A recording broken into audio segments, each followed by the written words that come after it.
this is what the process looks like to potentially develop a new model for mentoring.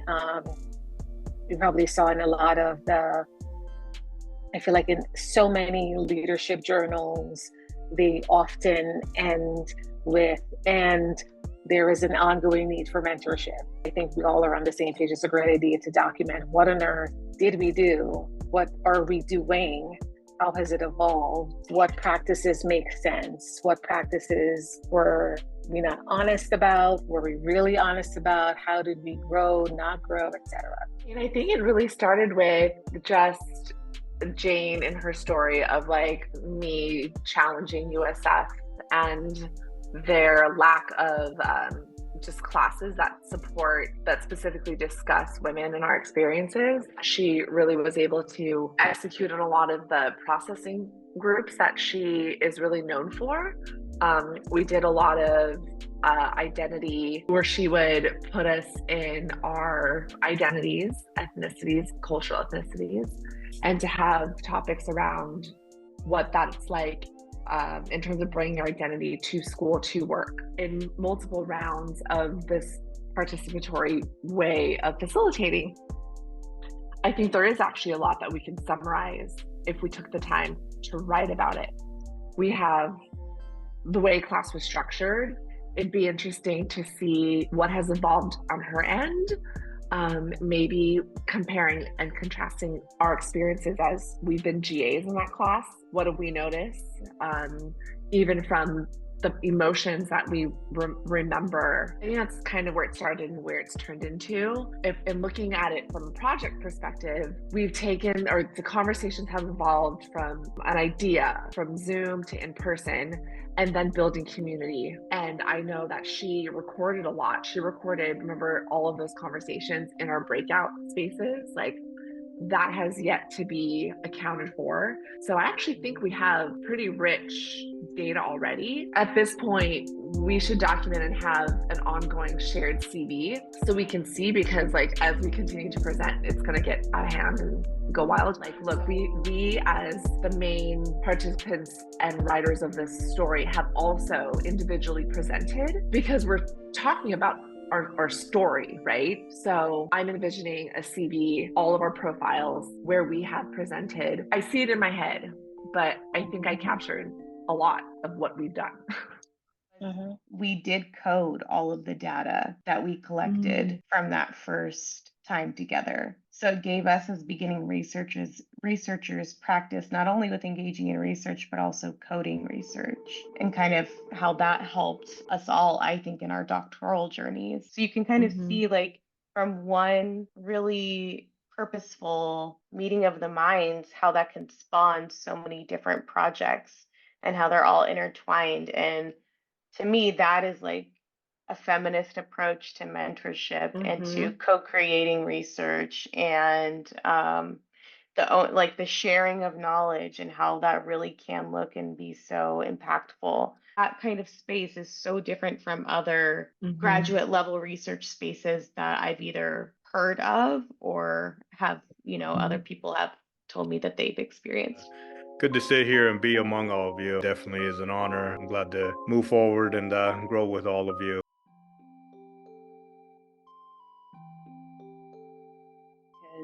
I had the luxury of being in a co-created space with Frey and Jane for Intercession. I was an incredible, respected part of that team. I think the work that you all have done together has led to now this really rich partnership. Usually you have to wait until the process ends and hope that somebody will mentor you to do good stuff. Jane started out with identity work and then breaking up to what felt like affinity spaces. This is something that was designated and you opted in after. How did that work? Yeah, it was designated with, well, they could opt in, but they knew it was coming, right? It was on our syllabus that we would enter these spaces, and they were defined. I myself at the time were new to affinity spaces as a student. It was interesting even for me to process in that way. And so I got to experience it both as a GA and a participant. She had asked me to if I was comfortable facilitating the Asian American space.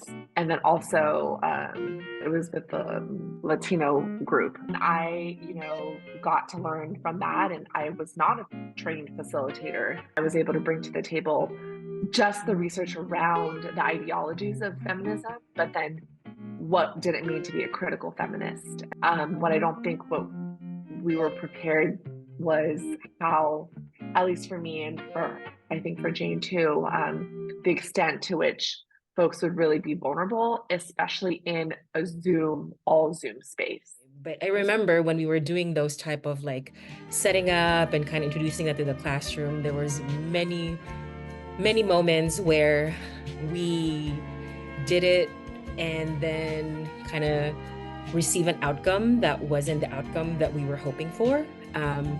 There were a lot of questions from the students, and some of those kind of questioning from the students were coming from a place of suspicion. And I think my relationship with Jane was really more of like a personal level. There's many moments where we both critique the way we've presented in spaces. And I think this is kind of like a very contemporary GA relationship that I've never witnessed. There's many instances where students would always like look at Jane and be like, well, what is your take as a faculty? To the point that I told Jane, like, you have to call that shit out. There is a moment of learning there. And as a faculty, you have to be comfortable in that conflict space, right? There's so much overlap with my experiences this semester. It's kind of like looking into my soul right now. I didn't actually think that anybody else felt this way about this experience and what it entails. Basically with me, it's kind of a unique dynamic then when you take into consideration that I already have a doctoral degree and still I'm catching flack from the class for my role, and people have been questioning it throughout. Just this past week, one student who I thought that I was totally cool with, that I was completely familiar with, she's from the hood just like I am. I know about the neighborhood she comes from in San Francisco. I know everything about that, and I really identify with her. But she is no different than other students in terms of really looking for Dr. Bleasdale for her to intervene and give her the right advice that she needs. And I get that on one hand. If I was in her shoes, I would be looking at the professor as kind of having the final say in things. But this has just been going on throughout the semester, and Dr. B has been trying to encourage students to come to me and ask me questions about their assignments, any kind of concern they may have in class. I never hear a response back from them through email, and that can get frustrating. This is great to have a space to speak about these things, to hear your guys' suggestions and what your experiences have been like, because they relate so much to mine. I've never found necessarily my niche in academia. Dr. Bleasdale, she's stepped in and she's allowed me this opportunity because she knew how much I want to learn more about the teaching practice and understand things at this level. To be here in this space, partially in charge of doctoral students, it's been both intense but also empowering for me to see what their journey is like. So that's the other thing about this semester. There have been countless moments that have just been upsides in the department that I've had the privilege to witness, that I've really enjoyed. I have her to thank for this opportunity. We really related to each other because when I was out on the East Coast doing a bunch of ethnographic work, I really liked the way people got down. They told it like it was, and they were real and straightforward. Dr. Bleasdale, she's the epitome of that. I don't know any other professor that I've come across who's a personification of being real and candid and being genuine.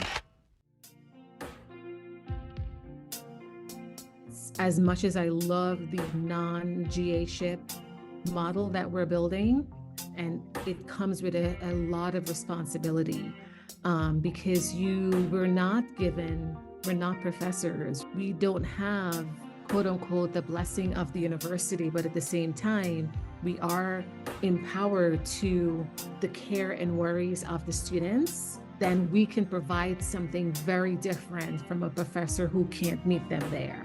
It's like a really crazy push and pull, because I need you to critique harder. I need you to be very critical. I need you to be very forthcoming.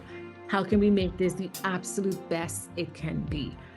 Presentations that we give to the The breakout rooms that we offer, every single time we show up, we want to be showing up at our very best. And I think that has been the gift. It's a big responsibility, and hold it because it's a gift that you have, and it's like balancing the two.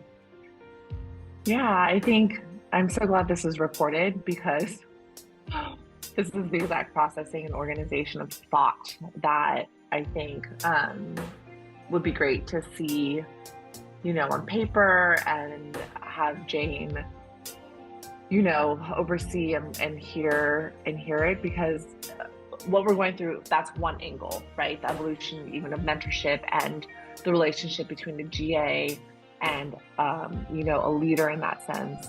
That's like one angle. And then the other angle, which we talked about earlier, is the participatory action and like the evolution of our students, right? I think what we're doing currently now is kind of like unpacking that and kind of seeing a different angle of what a new paradigm could look like for a GA. And my only question is Jane ready for that? What work has she done so that the GA, namely Eddie now, like let's just use the present, is really able to prosper or to actually flourish in this new space of like what that GA-ship is? I even wonder like if Jane would be open to like, when we have the first iteration of this new model of GA-ship, like could that be a model that she could implement in a course and see what are the outcomes of that new model? Jane has been open to these many changes, and encouraging her is to sit in this tension, sit in the uncomfortableness, because there's many wisdom that comes with it, right? GAs should not be responsible for faculty's inner workings. Like that should be a continuous effort for them to do more than just like lecturing and researching. What is the origins of GA? How we even think about that? How we even Google that or research that? Like university matters and functions in general, deriving from an Anglo model and then eventually an Anglo-American model, and how we as non-Anglo people filling in this role of GA, I just can't help but think what our thoughts are on this matter and how they may be different than the average Anglo-American from a privileged, wealthy background at a different Ivy League school. And yeah, Fred, you got me thinking critically about the definition of this word and other words that we just tend to use in academia and use so freely.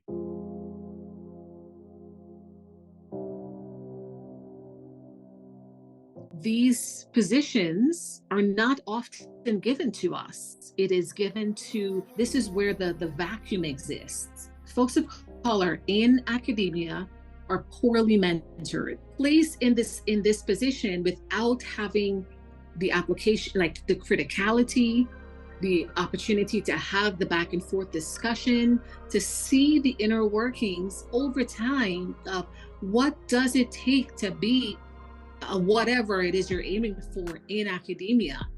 That curtain isn't pulled back for us, but it is given to many white folks for show.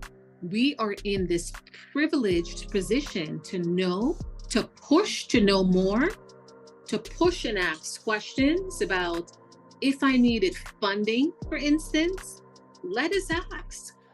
Like systematically GA-ship as like, academic experience, possibly helping with financial resources, working together with faculty, being mentored by faculty. But in many ways, we're able to be invited in spaces that we are technically not being invited. We're usually not being invited. And the only time that we get invited is if we have a prominent role that allows us to be in that space. So ask for Jane, now that she's given us a step inside that door, how can she then meet us where she can be truthful to us and be honest, like what is actually happening within your lens. And I know that what we're trying to create is a new model of GA-ship, but what is that new model about? If we do have different goals and or endpoints, is there still connective tissue despite our different goals? Or is this going to be resulting to a class, to a course? Then that's going to be a different pathway that we're going to be pushing forward. Or is this more of like a call in and call out type of like chapter.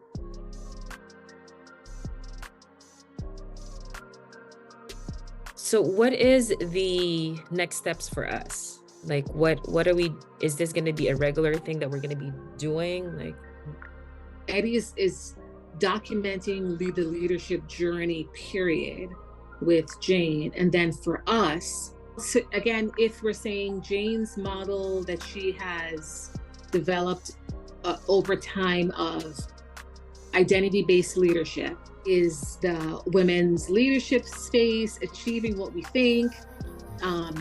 So adding some more teeth to the work that is already being done.